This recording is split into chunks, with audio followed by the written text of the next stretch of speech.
minha gente, tudo certo por aí? Estamos começando agora mais um Fala Doutor, o seu espaço semanal para tirar dúvidas, trazer informação de qualidade e conversar com especialistas sobre saúde e bem-estar.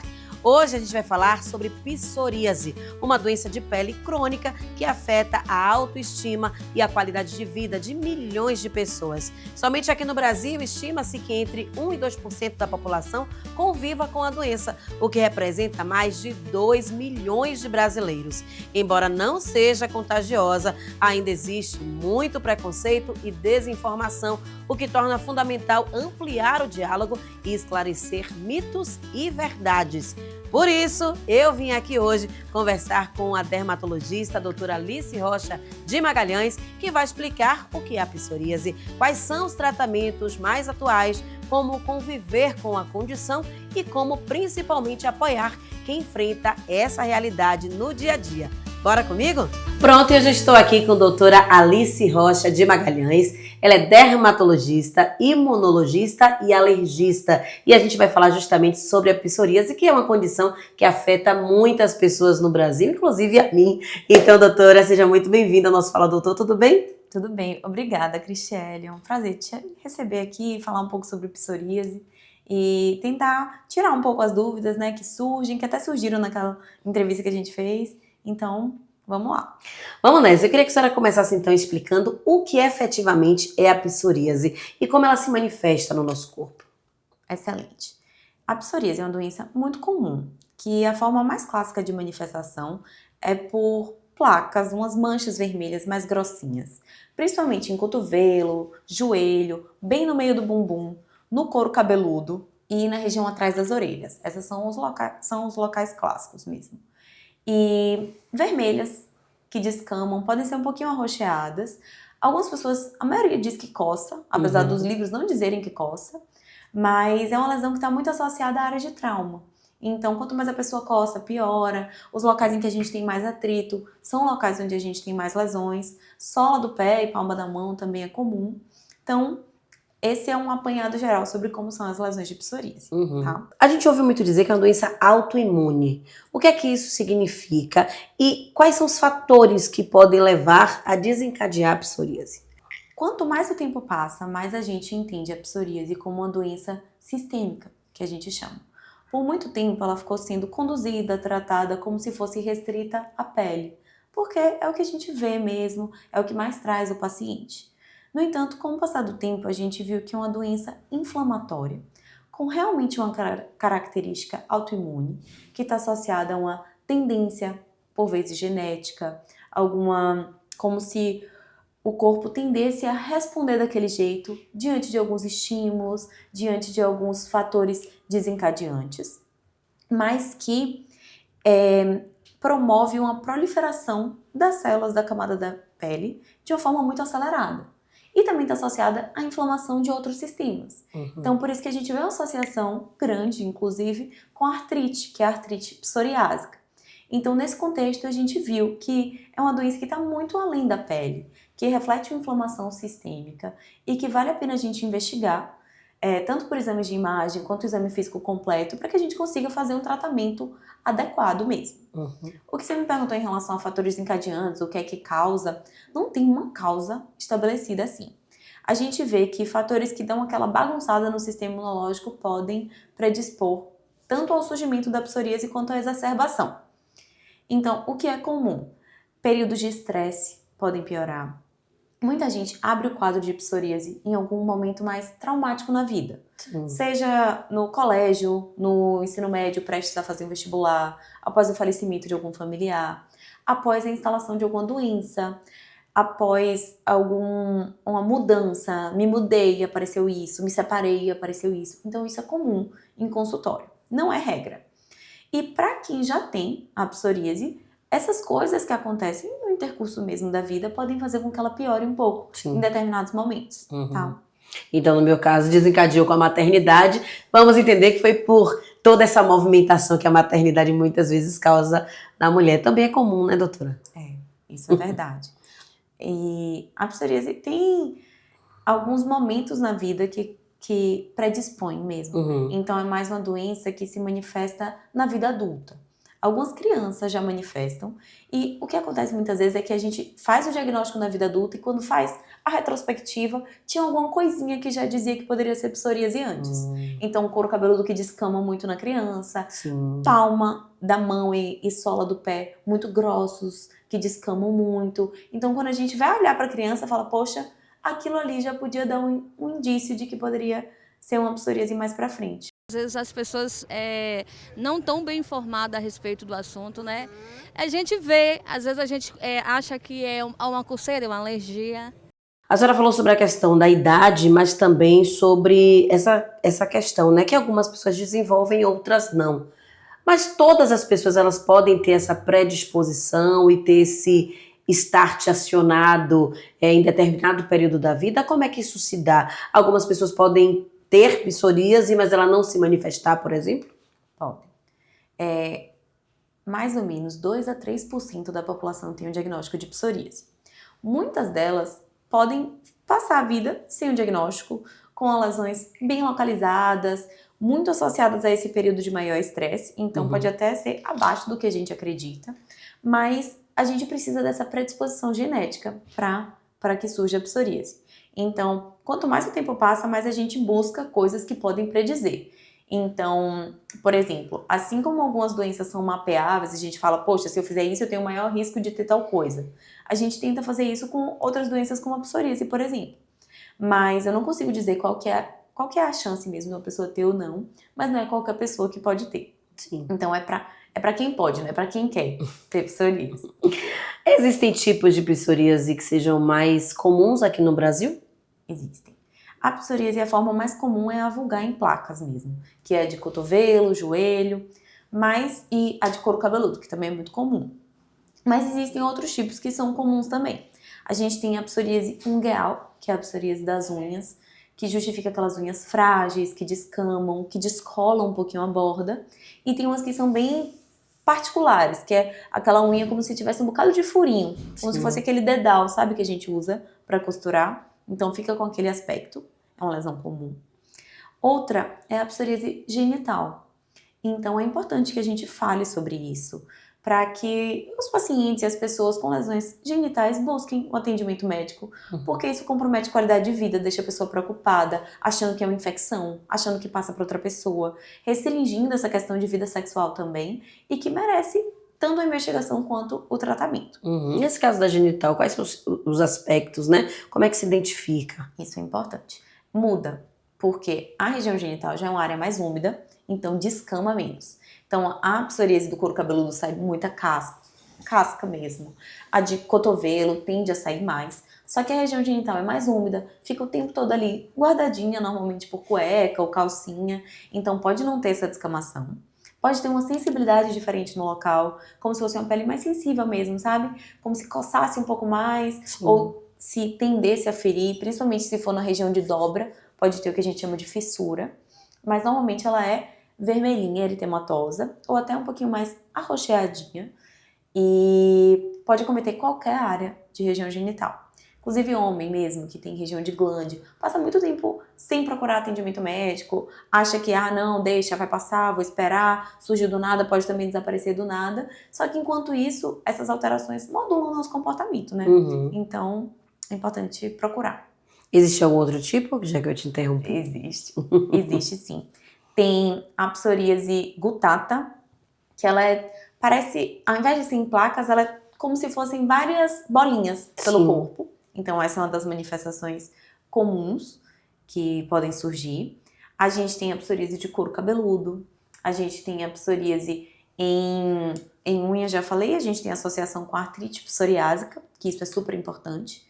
Então, na maioria dos casos, o paciente tem psoríase e depois desenvolve artrite psoriásica. Então é como se fosse uma evolução daquele paciente ali naquela doença. E por vezes o paciente chega para o reumato levado pela artrite e quando faz a retrospectiva, poxa, isso aí era psoríase. Sim. Tudo isso era psoríase e isso ajuda a gente a fechar o diagnóstico de uma forma melhor. Então essas são as formas principais. Uma que eu esqueci de falar, que é a invertida, que ao invés de acometer essas áreas extensoras, acomete dobras. Então pode acometer axila, embaixo da mama, embaixo da barriga. E essa é uma forma que quando tem um acometimento de psoríase em crianças, a invertida é uma das formas comuns, tá? Que é um pouco diferente. E deve ser bem chato, né? Porque justamente por estar ali na dobra, uma hipersensibilidade, deve ser ainda mais difícil de lidar. Doutora, a gente está falando um pouco sobre esses sintomas, esses aspectos, e eu queria que a senhora falasse sobre o diagnóstico. Eu lembro que quando a gente, inclusive, nosso primeiro contato, nossa primeira conversa, a senhora realmente me olhou toda, assim, foi em cada detalhe. Como é que é feito esse diagnóstico para quem está em casa, identificou algum desses aspectos que a senhora trouxe aí, mas que nunca procurou um médico, um especialista efetivamente que trate de psoríase? Então, como é que é feito esse exame? O exame, ainda bem, o diagnóstico de psoríase é clínico.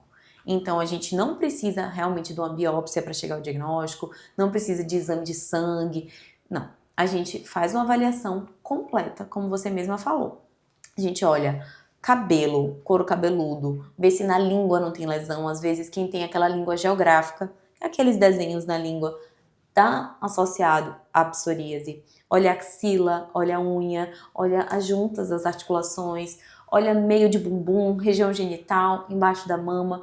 Então, quando a gente faz esse apanhado geral, associado a uma história mesmo, bem definida, vendo quando é que as lesões surgiram, o que é que melhora, o que é que piora, e o aspecto clínico, isso é suficiente. A gente tem dúvida diagnóstica também. Principalmente na invertida que a gente estava falando em criança, confunde com outras coisas. Então, às vezes, a gente faz biópsia. Por vezes, para fazer algum tratamento, ou quando alguma outra doença pode ter se sobreposto, a gente pode fazer a biópsia também. Tudo isso corrobora para o diagnóstico de uma forma mais segura. Um dos quadros de psoríase, que é a psoríase pustulosa, que está associada a pus, ela é bem grave, é um pouco diferente do comportamento da psoríase vulgar. Ela, por vezes, também merece biópsia para a gente afastar de outras coisas. E tem a psoríase que é a mais grave de todas, que é a eritrodérmica, que é a que o paciente fica todo vermelho, praticamente, com a pele super sensível, fica com a pele muito quente, precisa internar muitas vezes. E uma das coisas que mais causa isso é o bom e velho corticoide que as pessoas buscam. Então, toma uma injeção de corticoide para melhorar, e aí no rebote, quando ele para de fazer efeito, aí pode deflagrar essa psoríase mais grave. Isso é importante a senhora sinalizar, porque muita gente atualmente busca Dr. Google diante de qualquer sintoma que aparece, né? Então pode encontrar aí pelo meio do caminho essa indicação do uso de corticoide para aliviar ou parar os sintomas da psoríase. Então é importante a gente chamar atenção para isso, né? A necessidade de fato de buscar uma consulta médica com um especialista e não buscar esse tipo de informação, né, doutora? Isso. É muito complicado. Tem doenças que podem ser confundidas com a psoríase, até falando nesse ponto, né, que muita gente quer buscar aí adivinhar o que é que está sentindo antes de procurar o médico. Tem alguma doença que possa ser confundida com a psoríase? Tem. Como ela tem várias formas, então a depender da forma a gente pensa em algumas coisas. Então, fungo mesmo na pele, algumas doenças fúngicas se parecem bastante. Algumas formas de linfoma cutâneo da pele também. Então isso é importante, porque a biópsia que vai ajudar a diferenciar. Outras doenças inflamatórias também, como líquen plano, até a dermatite atópica, pode ser um diagnóstico diferencial. E uma coisa que confunde muito é a caspa, que é a dermatite seborreica. Então, a pessoa que fica um tempão com aquela caspa que não melhora, com aquela casca mais grossa mesmo no couro cabeludo, fica conduzido como dermatite seborreica, por vezes pode ser psoríase. Vale a pena a gente examinar o resto do corpo.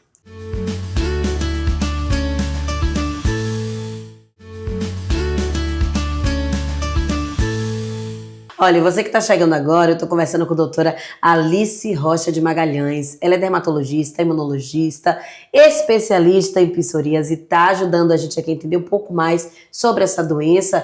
E você é meu convidado para ficar até o final dessa conversa, porque tem muita coisa que precisa ser esclarecida.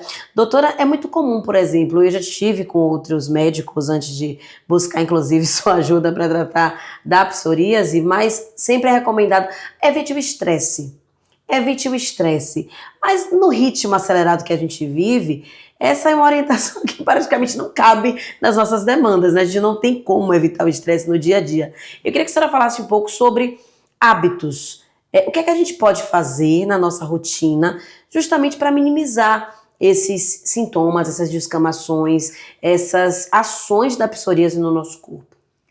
O estresse realmente é um problema para todas as doenças, né? Então, às vezes, a gente se vê ou vê até um paciente como se a cabeça tivesse desconectada do corpo. Como se o estresse não fosse ter uma influência sobre o corpo quando tem. A gente tem tanto substâncias químicas que têm interferência, sobretudo sobre a pele. Então, muita doença de pele piora com estresse, isso é verdade. Assim como a nossa própria dinâmica. Então, acho que falar de estresse é uma coisa que abre uma gaveta para o nosso estilo de vida, para como a gente está se relacionando com o mundo e que realmente tem que melhorar. E, enquanto isso, a gente tenta se preservar de algumas coisas. Então, tem época do ano que realmente a gente já sabe que vai se estressar mais. Então, buscar alternativas para o controle tanto do estresse quanto da ansiedade. Coisas que pioram. O tabagismo piora a psoríase. Então, a psoríase, até que eu falei da pustulosa palmoplantar, ela está muito associada ao tabagismo, principalmente em mulheres.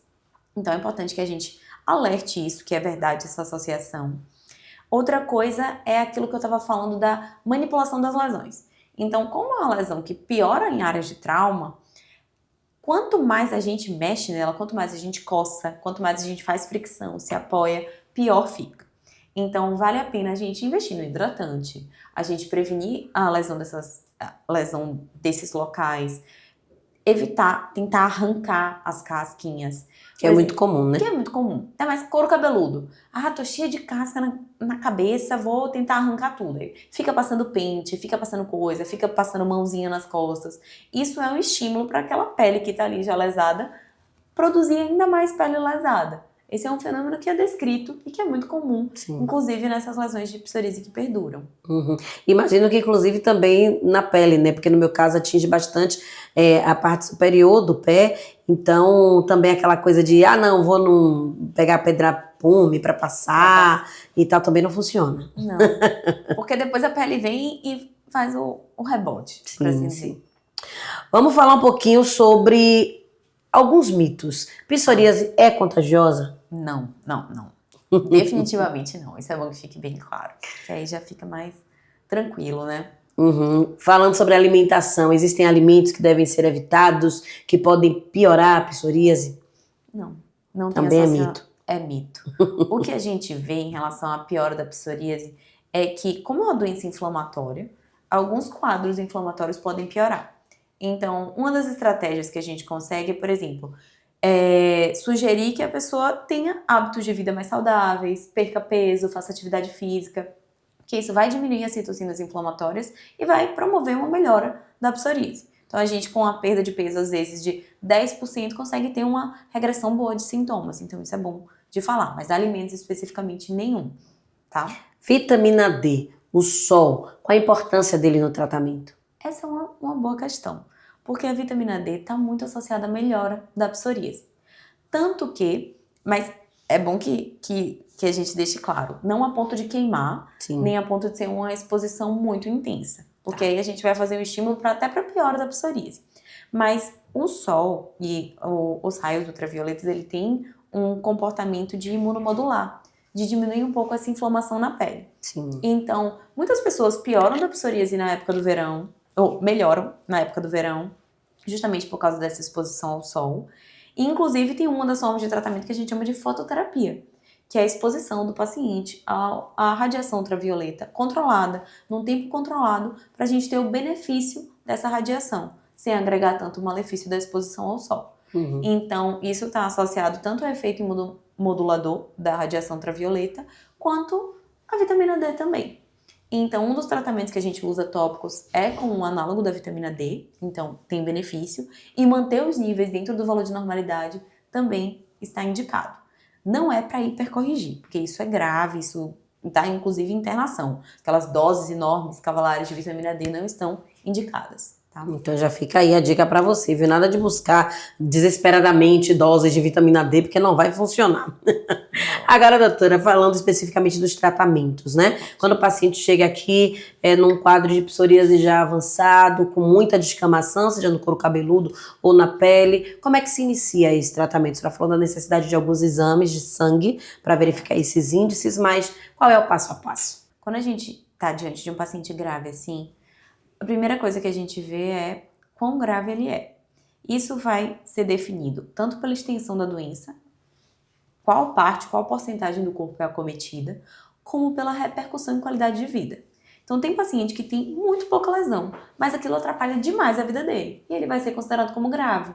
Porque o objetivo é o paciente, é cuidar dele, não é ele me provar que a doença dele é grave para eu partir para um tratamento adequado. Então, diante de um paciente grave, a gente faz essa avaliação, tem alguns scores que a gente faz em consulta e a gente parte para definir qual vai ser o tratamento. O tratamento dessas formas graves, ele tende a ser sistêmico, porque só passar coisa tópica não vai melhorar. Para os tratamentos sistêmicos, a gente tem algumas estratégias e a gente tem que seguir o que os consensos recomendam, porque a gente precisa de estudos embasados para que ofereçam um tratamento seguro e eficaz para o paciente, a depender do estágio de doença que ele está. Então, a gente precisa afastar infecções ativas, ver se tem outra doença associada, ver se tem alguma outra doença autoimune associada que isso acontece, se certificar do diagnóstico de psoríase, ver se tem alguma doença sobrejacente. Por quê? Por vezes, a associação da psoríase com a artrite psoriásica, se eu usar algum medicamento específico, pode ser que não resolva a artrite. Então, a psoríase melhora, a inflamação melhora um pouco, mas a artrite está lá, continuando a fazer um dano sobre aquela articulação. O que mais? Investigar doença inflamatória intestinal, então diarreia, perda de peso, sangue nas fezes é importante, porque alguns tratamentos de psoríase, eles podem piorar um pouco esse quadro, então a gente precisa fazer essa investigação como um todo. E aí a gente decide qual vai ser o tratamento que a gente vai fazer. A gente pode diminuir um pouco a potência do sistema imunológico como um todo, com alguns imunossupressores, que são excelentes. E podem, inclusive, dar aquela melhorada e depois a gente mantém com o tratamento tópico. Ou então eles são uma ponte para que a gente vá para alguma das medicações mais direcionadas mesmo para a fisiopatologia da psoríase. Que essas são medicações mais eficazes e que elas vão direto ao ponto, basicamente na cascata de como funciona, para que a gente trate melhor. Então antes a gente tinha como uma boa resposta de psoríase uma melhora de 75%. Ou seja, sobra coisa. Sim. Hoje, a gente tem como alvo 100% de melhora. Ou seja, a pessoa andar por aí e esquecer que tem psoríase. E aí o tratamento vai depender se tiver alguma contraindicação, a gente faz os exames, faz também exame de imagem, investiga ver se não teve contato com o bacilo da tuberculose ou não, para indicar um melhor tratamento. E a gente vê a posologia também. Fala, poxa, esse medicamento é melhor para tal perfil de paciente. Esse não pode para quem tem doença cardíaca. Esse não pode para quem teve uma infecção, ficou muito tempo internado. Então a gente direciona muito o tratamento para que não agregue riscos, né? Porque todo medicamento é, na verdade, colocar uma balança. O que é que a gente precisa tratar e o que é que a gente precisa priorizar. Eu encaminhei para ir para o dermatologista, né? Que ele vai identificar, né, e passar uma medicação exata para aquilo, porque sabe que é emocional, né? Pode ser emocional, imunidade baixa também faz isso, né? Aí eu encaminhei ele para ir para um dermatologista. Então agora, doutora, é importante a gente falar para quem está nos assistindo que a psoríase não tem cura, né? É um tratamento contínuo e certamente aí para a vida toda, né? Isso é verdade. Ela não tem cura, mas tem controle. Então é isso que a gente gosta sempre de abordar. Porque às vezes o paciente fala, já rodei, fui em não sei qual médico, nunca curou. Então é importante que desde o começo a gente não chegue como um mensageiro ruim, dizendo, não tem cura o que você tem. Mas explicando. E por vezes a gente consegue um controle tão bom que a gente alcança o que a gente chama de remissão. Que talvez no futuro a gente possa chamar isso de cura. Mas por enquanto a gente chama de remissão de doença. Que é parar de conviver com ela. Tá? Outro ponto que é importante a gente falar aqui, doutora, é sobre como isso impacta a saúde mental do paciente.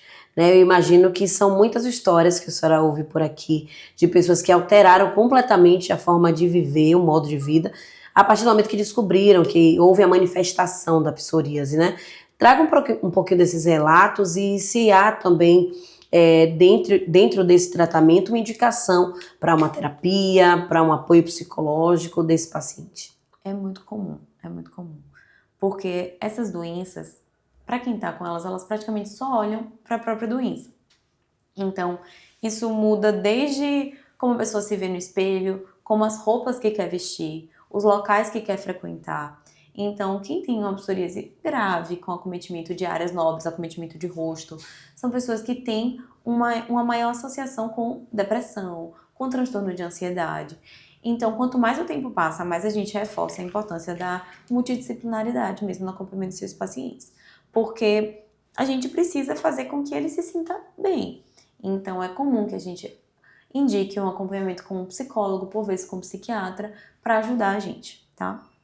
O tratamento com imunobiológicos, ele promove uma melhora tão grande que a gente consegue restabelecer, às vezes, até a inserção social. E a gente viu também que tem uma melhora das taxas de depressão, até de tentativa de suicídio, que pode estar presente no relato desses pacientes com a gente. E a gente esquece como essas coisas interferem umas nas outras, mesmo que não seja diretamente. Então, é um paciente que começa a ter psoríase na adolescência, fica mais recluso, muda a forma como se relaciona de forma amorosa, até de forma profissional. É uma pessoa que já pondera a própria doença como poxa, como é que eu vou ser tal coisa? Como é que eu vou ter tal profissão e ter isso? E andar por aí assim. Então, isso vai entrando na cabeça e o ideal é que a gente trate, que a gente acolha e que a gente ofereça uma forma diferente de ver. Isso vale tanto para quem tem a doença como para quem convive. Então, a questão do preconceito também tem que ser totalmente defendida, né? Então, a gente precisa fazer com que as pessoas não tenham esse comportamento, comentários, e ajam muitas vezes como se fosse contagioso. Então, é importante que todo mundo conheça a doença, porque promove uma melhor qualidade de vida, né? Para todo mundo. E ainda se fala muito pouco sobre a psoríase, né, doutora? Porque é uma doença que apareceu de uma forma mais recente, os estudos científicos, eles avançaram mais de um tempo para cá. Por que ainda se fala tão pouco sobre a doença? Olha, é uma doença que, entre as outras, assim, entre as queixas principais dermatológicas, ela não é considerada rara, não. Ela é bem frequente. Mas ainda assim é um pouco nichado o público que tem. Não é tão comum como, por exemplo, uma caspa, como uma dermatite atópica. Então ela é um pouco mais rara. Outra questão muito importante é que a gente tem começado a diagnosticar mais, justamente por conhecer mais a doença, por diagnosticar mais precocemente, por saber as diferentes manifestações, saber, poxa, isso aqui pode ser psoríase e pode não ser. Então isso tá ficando mais à frente. Sem falar que a questão que eu falei do tratamento faz com que as doenças venham mais à tona. Então, se é uma doença que eu já sei o que é, sei que o tratamento não resolve tanto, não tem nada de novidade, é uma doença que fica ali sendo tratada, aqueles pacientes ficam, de certa forma, estacionados no que eles conhecem da doença. E a informação não circula tanto assim.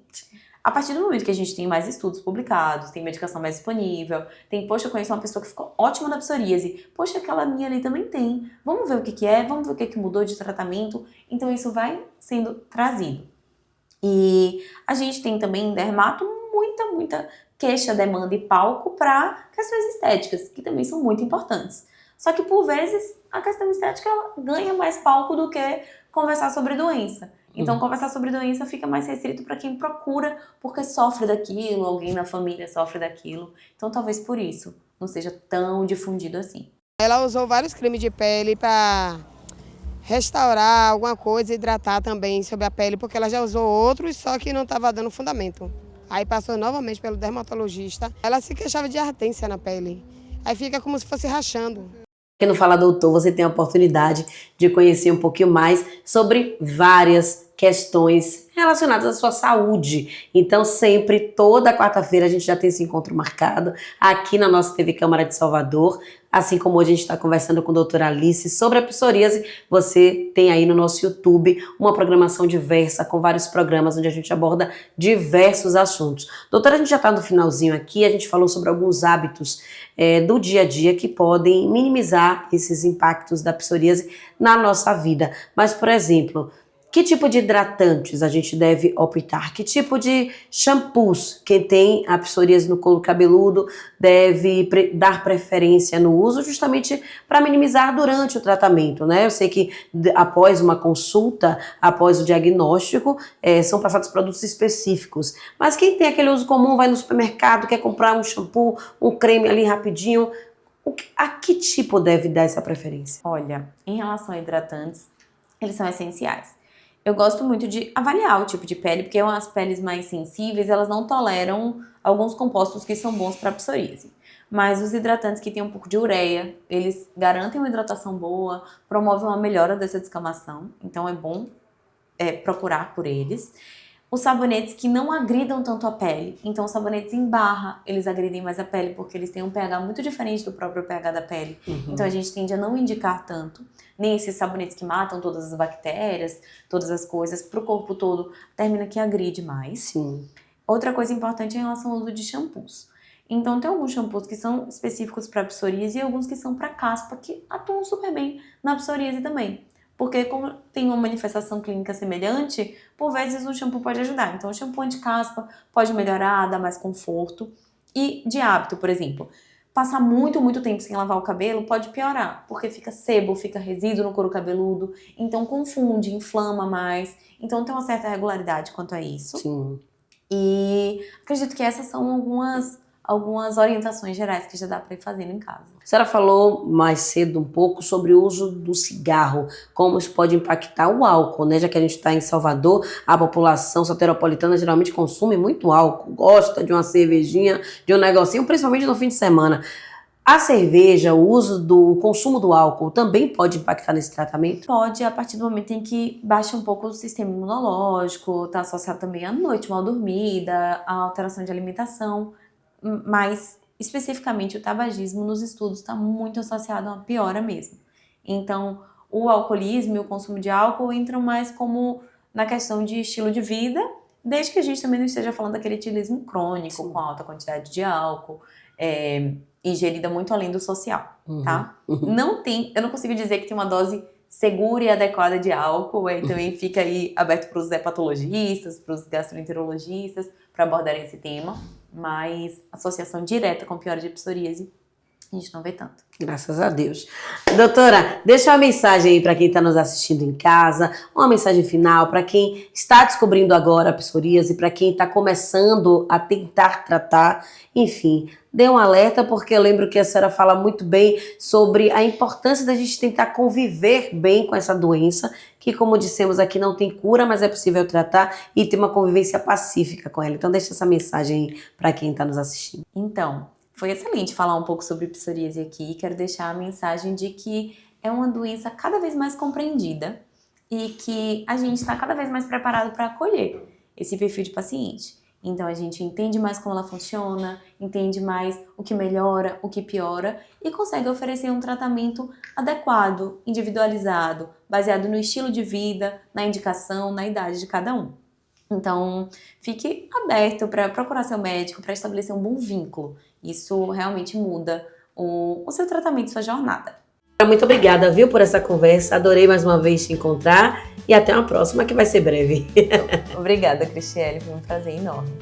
Minha gente, ficamos por aqui, viu? Na próxima semana, quarta-feira, tem mais um Fala Doutor aqui na nossa TV Câmara de Salvador. Você, como sempre, é meu convidado, minha convidada. Já sabe, se você perder aqui na nossa TV, você pode acessar logo depois nosso canal no YouTube, onde você tem acesso a toda a programação, todos os programas Fala Doutor que já foram ao ar até agora e estão lá à sua disposição. O QR Code está aqui no cantinho da tela. Você pega a câmera do seu celular, direcione e automaticamente você vai para o nosso canal no YouTube. Um beijo para você e até a próxima semana.